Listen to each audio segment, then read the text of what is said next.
আপনার বিচারিক আদালত থেকে হাইকোর্ট ডিভিশনে দীর্ঘদিন পর সেই মামলা থেকে সমস্ত আসামিদেরকে খালাস দেওয়া হয়। সেই খালাসের আদেশের বিরুদ্ধে রাষ্ট্রপক্ষ লিভ টু আপিল ফাইল করে এবং আমাদের সর্বোচ্চ আদালত অ্যাপেলেট ডিভিশন লিভ মঞ্জুর করার পরে যে আপিল হয় সেই আপিল আমরা দীর্ঘদিন শুনানি করেছি এবং আমি কৃতজ্ঞ চিত্তে মাননীয় আদালতের কাছে আমি আমার কৃতজ্ঞতা আমি এক্সপ্রেস করছি যে আমরা দীর্ঘ প্রচেষ্টায় আমাদের মধ্যে যে যা ছিল কিন্তু সেটা আজকে দূরীভূত হয়েছে। আমি বলবো আল্লাহ রাব্বুল আলামিনের কাছে শুকরিয়া এবং আজকে আপিল সরকার রাষ্ট্র কর্তৃক আনিত সমস্ত আপিল এবং যে সমস্ত পিটিশন ছিল সবগুলো ডিসমিস হয়েছে, অর্থাৎ হাইকোর্ট বিভাগের যেই রায় খালাসের যে রায় সেটা বহাল আছে। কাজেই আমি বলবো যে আমি গর্ব অনুভব করি আমার সুপ্রিম কোর্ট নিয়ে, আমার হাইকোর্ট বিভাগ এবং আমার অ্যাপেলেট ডিভিশন নিয়ে, যে এখানে ন্যায়ের মানদণ্ড আজকে আবার তারা উঁচু করে ধরলেন। কাজেই বাংলাদেশে বিচার আছে, আইনের বিচার আছে, আইনের শাসন আছে, এটা আবার প্রমাণিত হলো। আর এই মামলা সঠিকভাবে তদন্ত করে নাই বলে হাইকোর্ট বিভাগ যে অবজারভেশন দিয়েছিল নতুন করে আবার পুনঃতদন্তের, সেটা আজকে আমরা শর্ট অর্ডারে মাননীয় প্রধান বিচারপতি মহোদয় যেটা পরে শোনালেন, আমরা যেটুকু অনুধাবন করতে পেরেছি যে এটা রাষ্ট্রের কাজ, এটা বিচার বিভাগের কাজ না, ঠিকই, কারণ এটুকু এক্সপান্স করা হয়েছে। আর নন অ্যাপিলিং অ্যাকিউজড অর্থাৎ জনাব তারেক রহমান সাহেব এবং আপনার অন্যান্য যারা ছিলেন তারা যারা আপিল করতে পারেননি এবং যারা দেশে উপস্থিত ছিলেন না, তাদের বেলায়ও সেই খালাসের আদেশ যেটা হাইকোর্ট বলেছিলেন যে এই খালাসের আদেশ তাদের বেলা প্রযোজ্য হবে, এটাও আজকে আমাদের অ্যাপেলেট ডিভিশন থেকে এটা বহাল আছে। কাজেই আমরা বলতে পারি তার জনাব তারেক রহমান সাহেব সহ অন্যান্য যারা আছেন তারা এই মামলা থেকে বেকসুর খালাস এবং এই মামলায় আর কোনো সাজা কারো নাই। আমরা আবারও আল্লাহ রাব্বুল আলামিনের কাছে কৃতজ্ঞতা প্রকাশ করছি, শুকরগুজার করছি এবং আদালতের প্রতি আমরা কৃতজ্ঞ চিত্তে আদালতের এই রায়কে আমরা স্মরণ করছি। এবং আমি বাংলাদেশের একজন আইনজীবী হিসাবে আমার সুপ্রিম কোর্ট নিয়ে আমি গর্ব অনুভব করি যে আবার প্রমাণিত হলো যে আইনের শাসন আছে আর বিনা বিচারে অন্যায়ভাবে কাউকে ফাঁসি দেওয়া যাবে না, এটা আবার প্রতিষ্ঠিত হলো এবং এই ধারাবাহিকতা যেন বজায় রাখা। 164 ধারার জবানবন্দি মরহুম মুফতি হান্নান সাহেবের জবানবন্দির উপরে এই টোটাল মামলাটা ছিল।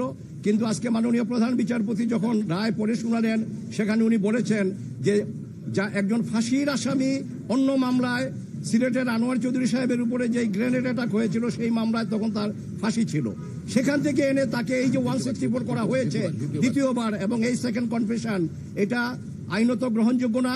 এবং এখানে সবচেয়ে বড় কথা যেটা স্বতঃস্ফূর্তভাবে করা বা ভলান্টারিনেস, যেটা এই মামলায় উনি বলেছেন শুধু মুফতি হান্নান না, অন্যান্য যে সমস্ত স্বীকারোক্তিগুলো ছিল এগুলো একটাও ভিতরেও ওনারা ভলান্টারিনেস খুঁজে পান নাই, অর্থাৎ এগুলো স্বেচ্ছায় তারা করেননি। কাজে স্বেচ্ছায় যদি না করে তাহলে সেই স্বীকারোক্তির কোনো মূল্য নাই। কাজেই এই মামলায় শুধু আসামিদের খালাস হয়নি, আজকে একটা নতুন ধারা যোগ হয়েছে যে ন্যায় বিচারের ক্ষেত্রে আমাদের উচ্চ আদালত কতটা সজাগ পুঙ্খানুপুঙ্খ রূপে, সেখানে এটা মাননীয় প্রধান বিচারপতি মহোদয়ের শর্ট আদেশের মাধ্যমে আমরা সেটা অনুধাবন করেছি এবং এটা ইনশাআল্লাহ বহাল থাকবে বাংলাদেশ সুপ্রিম কোর্টে।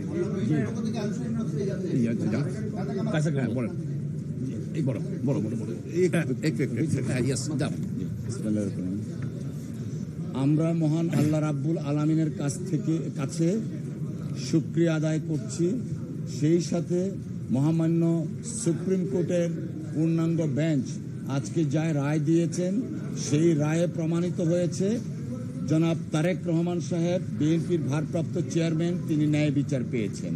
আপনারা জানেন এই মামলাটা অত্যন্ত একটা হিনিয়াস ক্রাইম ছিল, কিন্তু শেখ হাসিনা ওয়াজেদ তার রাজনৈতিক উদ্দেশ্যে ব্যক্তিগত জিঘাংসা থেকে জনাব তারেক রহমান সাহেবকে অন্যায়ভাবে এই মামলায় অন্তর্ভুক্ত করেছিলেন।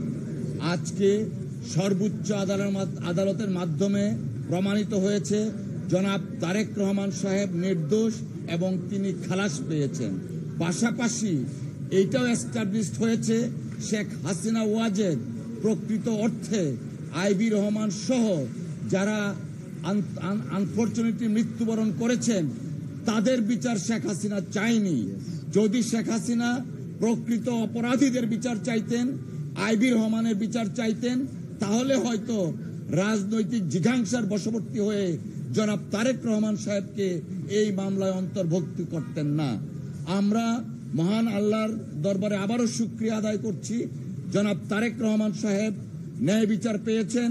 আমরা বিএনপির পক্ষ থেকে আল্লাহর দরবারে শুকরিয়া আদায় করছি। সকলকে ধন্যবাদ।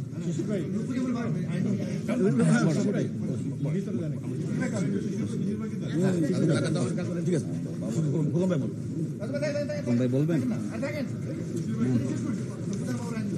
আপনি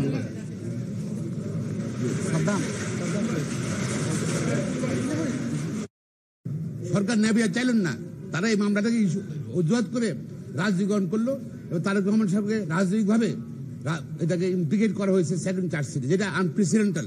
একই আসামে একবার বললে এক কথা, আবার পরে উল্টা কথা হিসেবে বললেন 160 করে, এটা তো আনপ্রেসিডেন্টাল। এরা আজকে আবার প্রমাণিত হলো তারেক রহমানকে রাজনৈতিকভাবেই তাকে এই মামলা জড়ানো হয়েছিল এবং মহামান্য সুপ্রিম কোর্ট তাকে খালাট দিয়েছেন এবং অন্যরা খালাট দিয়েছেন।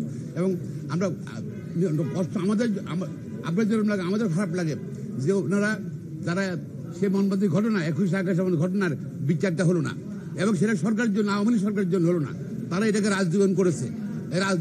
রাজনীতিকরণ না করতো প্রকৃত বিচার হতো। আপনি ধন্যবাদ।